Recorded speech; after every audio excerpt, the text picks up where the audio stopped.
ఒక్కసారి కొమ్మూరి గోల్డ్‌కి కాల్ చేయండి. తాకట్టులో ఉన్న మీ బంగారాన్ని విడిపించి మార్కెట్ ప్రైస్‌కే వాళ్ళు కొనుక్కొని మిగతా డబ్బులు మీకు ఇచ్చేస్తారు. హలో అండి, అందరికీ నమస్కారం. నేను మీ కట్టా కార్తీక్.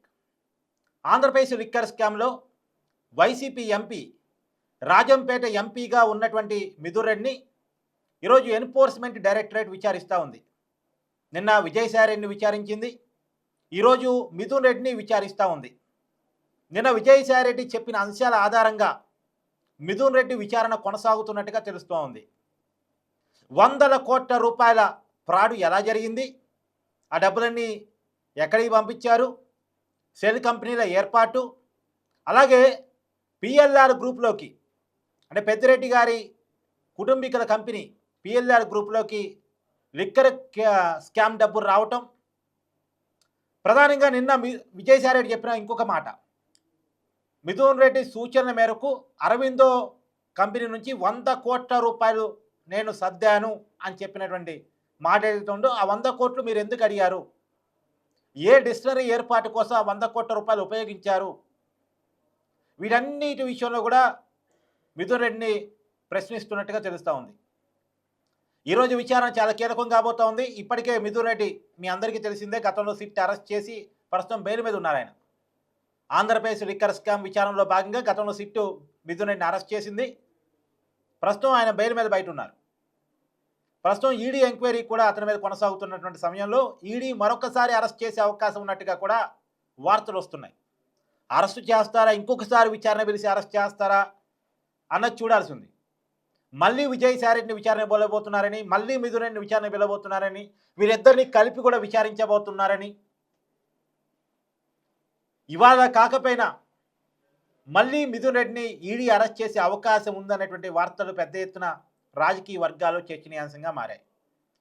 ఖచ్చితంగా మిథున్ రెడ్డి అరెస్ట్ ఉండబోతుంది. ఇప్పటికే విజయసాయిరెడ్డి మిథున్ రెడ్డికి సంబంధించిన పాత్ర గురించి, మిథున్ రెడ్డి ఆర్థిక లావాదేవీల గురించి, ఆంధ్రప్రదేశ్ లిక్కర్ స్కామ్లో మిథున్ రెడ్డి వ్యవహారానికి సంబంధించి అన్ని విషయాలని ఆధారాలతో సహా ఇచ్చాడు అని చెప్పేసి విజిల్ బ్లోయర్గా విజయసాయిరెడ్డి మారాడు అని చెప్పేసి తిరిగి వస్తూ ఉన్నటువంటి సమాచారం. కాకపోతే విజయసాయిరెడ్డి జగన్మోహన్ రెడ్డి పాత్ర చెప్పాడా లేదా అన్న కాడ చాలా డౌట్ ఉంది. మిథున్ రెడ్డి పాత్ర చెప్పాడు, లిక్కర్ స్కామ్ వివరాలు చెప్పాడు, రాజీవ్ కసిరెడ్డి పేరు చెప్పాడు, ఇవన్నీ మనం గతం నుంచి మాట్లాడుకుంటున్నాయి.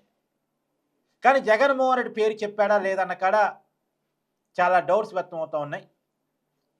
ఏది అంటే విజయసాయిరెడ్డి చెప్పినా చెప్పకపోయినా ఇప్పుడు మిథున్ రెడ్డి కానీ రేపు ఈడీ విచారణ ఎదుర్కోబోయేటువంటి ధనుంజయ రెడ్డి, కృష్ణమోహన్ రెడ్డి, బాలాజీ గోవిందప్ప అంటే జగన్మోహన్ రెడ్డి గారి ఇంటి మనుషులు,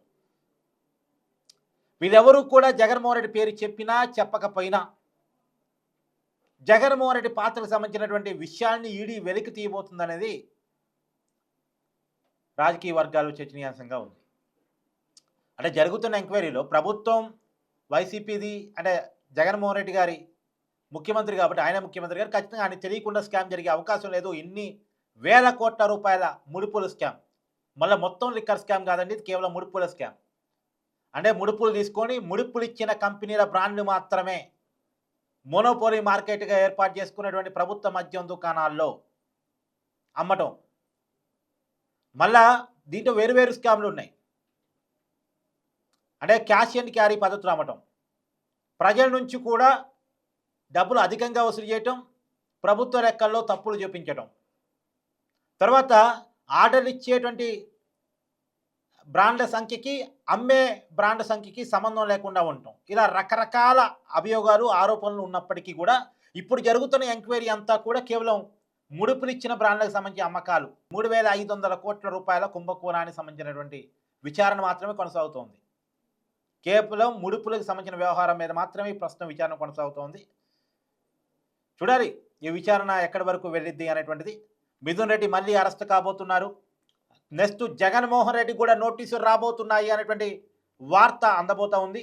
అంటే ఒక చర్చ అయితే ఉంది. రియాలిటీలో జగన్మోహన్ రెడ్డి దాకా ఈ కేసు వెళ్ళిద్దా లేదా చూడాలి. సిట్టి కేసు అయితే అంతిమ లబ్ధిదారు జగన్మోహన్ రెడ్డి అని చెప్పారు, కాదు జగన్మోహన్ రెడ్డి గారికి నోటీసులు ఇవ్వటమో అరెస్ట్ చేయడమో చేయలే. దానికి ఉండేటువంటి కారణాలు ఏంటంటే సిట్టి పరిధి చాలా లిమిటెడ్గా ఉంటుంది. వీళ్ళు మనీ ట్రాన్సాక్షన్స్ అంతా కూడా అంతర్రాష్ట్ర విషయాలు ఉన్నాయి. అంటే అంతరాష్ట్రాల్లో చేయడం జరిగింది మనీ లాండరింగ్స్. మిగతా కొన్ని దేశాల్లో కూడా చేయడం జరిగింది. డంపులన్నీ కూడా హైదరాబాద్లో పెట్టారు. బ్లాక్ వైట్ చేసేదంతా ముంబైలో రియల్ ఎస్టేట్ రంగంలో ఎక్కువగా చేశారు. హైదరాబాద్లో కొంత చేశారు. హైదరాబాద్లో బంగారం కొన్నారు. ఇవన్నీ మనం విన్నాం. కొన్ని డబ్బులు దేశాలు దాటించేశారు. ఆఫ్రికా ఖండంలో కొన్ని పెట్టుబడులు పెట్టారు. దుబాయ్లో ఒక డంప్ ఏర్పాటు చేశారు. డబ్బులన్నీ అక్కడికి తరలించేశారు. ఇలాంటి అనేక విన్నాం. కాబట్టి అనేక విషయాలు అంటే బయట దేశాల్లో మనీ లాండరింగ్ జరగటం, బయట రాష్ట్రాల్లో మనీ లాండరింగ్ జరగటం, ఇవన్నీ కనిపెట్టడం కొంత సిట్టికి ఇబ్బందికరం. కాబట్టి మోస్ట్లీ ఈడీ ఈ విషయాన్ని ఫైండింగ్ చేసేటువంటి అవకాశం ఉంది. ప్రధానంగా మనీ లాండరింగ్ విషయాన్ని ఈడీ చూస్తుంది కాబట్టి దానికి పర్టికులర్ ఆబ్జెక్టివ్ అదే కాబట్టి ఇప్పుడు ఈడీ ఆ విషయాన్ని బయటకు తీయబోతుందా అనేటువంటిది చూడాల్సిన పరిస్థితి కనపడతా ఉంది.